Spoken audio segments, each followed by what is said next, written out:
What's up, you awesome humans? Just wanted to welcome you back to episode 83.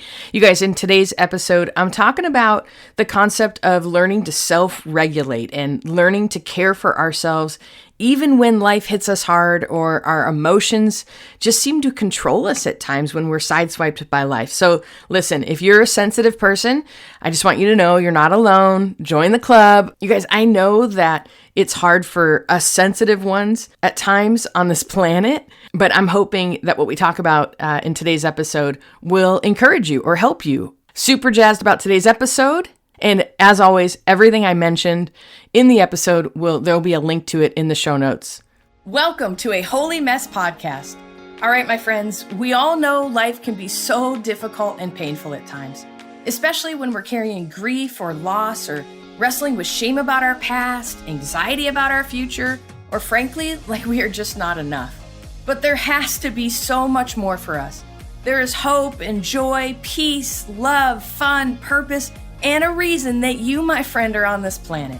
Let's partner with God so you can be who He created you to be as you wrestle through and trudge through your mess. Hi, I'm Danny, a recovering alcoholic, a mom, a wife, a mentor, and dust. We are only here for a moment. Let's live like it. I'm just like you. I'm a holy mess most days.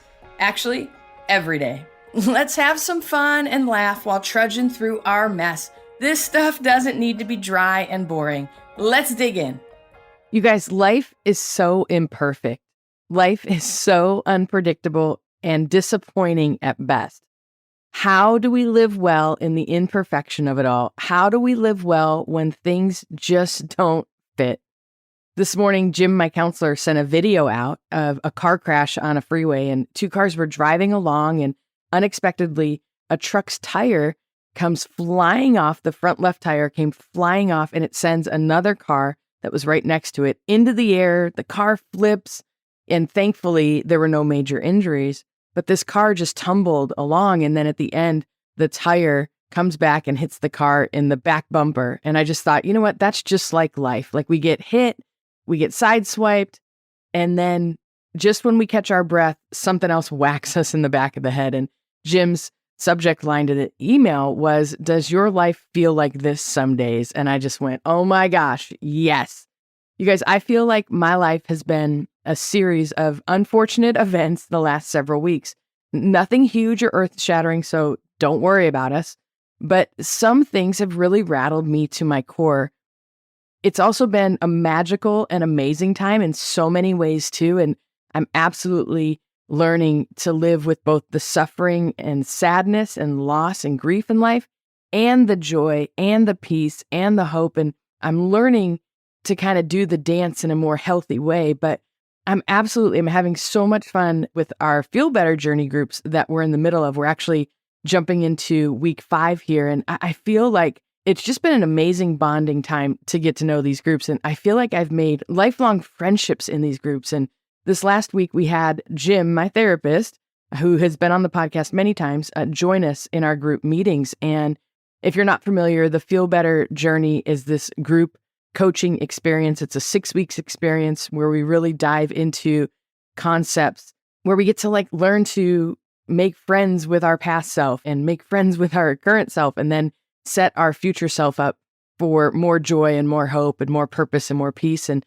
we get to just make peace with our life and learn to live fully in who we are, with no matter what our story is, no matter what we've had to walk through. And so anyways, it's been an incredible season. But Jim was on with the groups this last week, and he was really sharing his heart on and how to find peace and live a really full life, even when the pieces of our life don't fit or may never fit, right? It's like we all have this jigsaw puzzle of life, and we're all missing 3 pieces. And some of us, we've got a mixed bag of a puzzle. We've got 3 puzzles mixed in one.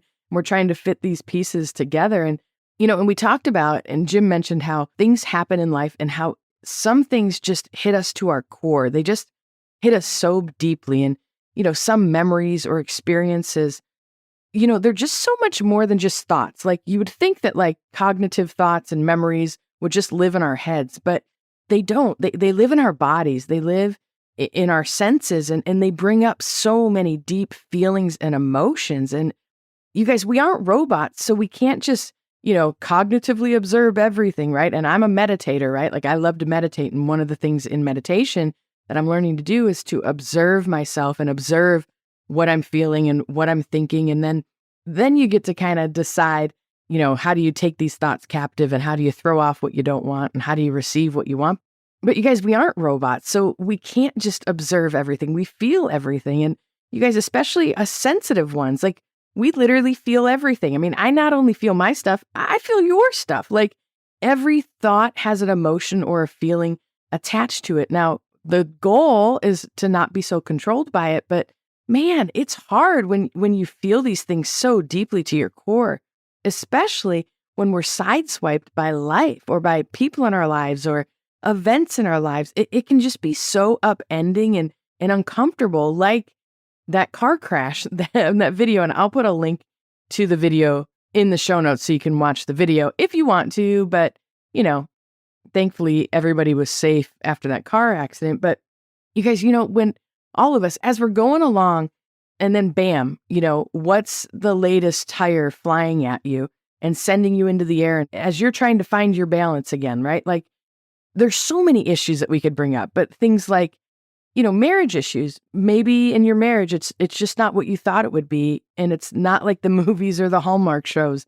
That's for sure, even in the best of marriages. Or maybe your kid comes home and tells you, hey, mom, hey, dad, I'm trans or I'm gay, and you had no idea and it just sideswipes you. Or what if you thought, you were getting a tax refund and your tax refund actually turns into a tax bill and all of a sudden, okay, well, there goes our family vacation plans this summer, right? This stuff can be so upending. Or maybe you're dealing with childhood or past memories or thoughts and you just wonder, will I ever be free of those thoughts or that trauma or that drama that I lived through? Oh my gosh, or a medical thing, medical things, sometimes they just come out of nowhere and, all of a sudden you get a mammogram or someone you love has a mammogram and there's a shadow that wasn't there last year, right? Like there's all of these things that can sideswipe us, big and small. Like even the little things in life can really sideswipe us. And not to depress you, but you guys, this is real life. This is reality. Like how do we learn to ride the waves and self-regulate in healthy ways so that we don't just check out and then medicate in unhealthy ways? And you all know we can all have some crazy, unhealthy medicators in our life. And I love this concept of self-regulate. Jim had shared it with me, over a decade ago about learning how to self-regulate, right? Like when things hit me and I boil over, it's like, okay, well, how do I settle myself down so that I can make a rational decision or make the next move in my life? Or when things, really bum me out, like how do I self-regulate enough to be able to pull myself out of that funk? And so I'm learning, I'm on this journey, right? This inner healing, purpose-filled, personal growth development with the Holy Spirit and with Jesus, helping me learn and grow so that I can self-regulate, so that I can become and be the best version of myself. And as I was thinking about this podcast episode, I was reminded of a book I read years ago by Carol Kent. It's called A New Kind of Normal. You guys, it's a phenomenal book. She's actually one of my dream guests I'd love to have on the podcast. She's phenomenal. And I read this book, maybe 8 or 9 years ago at a really pivotal, oh my gosh, I can talk, I swear, at a really a really important time in my life. Okay, I can't say that word for some reason. My son, Zach, side note, teases me because you guys know, I've talked about it on the podcast. I have a speech impediment, and which is crazy because I'm like, I speak for a living and I do public speaking, right? Like all this, but hilarious how what I thought was going to be my weakest point in life becomes one of the things that God has just created me to use. So anyways, but now my son, Zach, especially, he can hear it when it's coming on and he teases me and he just makes me laugh. And it's so funny. And I don't feel made fun of because I know he loves me so much, but it's hilarious. And it's interesting how much I've grown because if someone were to tease me about this, even a decade ago, I would have crumbled. Like I would have just fallen apart. But now, even when friends tease me, or it doesn't bother me as much. Like it's hilarious. I actually quite enjoy it now. So anyways, it's just crazy how different things in our lives, as we learn to embrace these things about ourselves, we can actually begin to actually love these little parts of ourselves. So anyways, just a little caveat. If there's something about yourself that drives you crazy, man, God's not done trying to heal you in that area. And maybe somebody will tease you someday and you'll realize, oh my gosh, it doesn't affect me as much as it used to. Anyways, I digressed. This book, A New Kind of Normal by Carol Kent, literally was one of my favorite books years ago. I need to reread it, but it is phenomenal. And I won't give away the whole story. I'll put a link to it in the show notes. But this book, she was a Bible teacher, her godly husband, godly family. They had a son. Long story short, the son went away to the Naval Academy and was defending his new bride and ended up killing her ex-husband, okay, in the state of Florida. So now he's spending life in prison, okay? And so I won't give away the whole book because it's really powerful, but Carol talks about this one story in there where she shares how, now Christmas morning, that was always her favorite time of the year. Now it's spent in line with other inmates' families going to go through a metal detector so she can go spend Christmas morning with her son in prison. So all that to say, she didn't plan this for her life. Her son definitely didn't plan this for his life either. Their life was sideswiped by life, let's be real. And she wrote a whole book about how do you embrace this new normal that you would have never chosen, but it's your new reality. It's very powerful. So if you find yourself in a situation that you would have never chosen, but you have no choice but to live through it now, I really recommend the book. And I'm going to put a link in the show notes so you can find it on Amazon or wherever books are sold. But in the book, one chapter is titled, When I Desperately Want Relief from an Unrelenting Reality, I Choose Perseverance. I just love that title. I love the whole concept because we're either going to become like really bitter and feel just like victims to our life the whole time, or we're going to learn how to persevere and how to learn to live in this new type of normal. And one of the quotes from the book that is so powerful, it's by Ken Geyer. Ken says, how do we get to the morning, to the sunshine, to the joy? There's only one way, by waiting for it. We can't hurry the dawn, no matter how anxiously we pace the floor or how impatiently we watch the clock. And so the question is not, do we wait or not wait? Because waiting is all we can do. The question is, how will we wait? I love that quote. You guys, waiting and walking through hardship or heartache is never fun.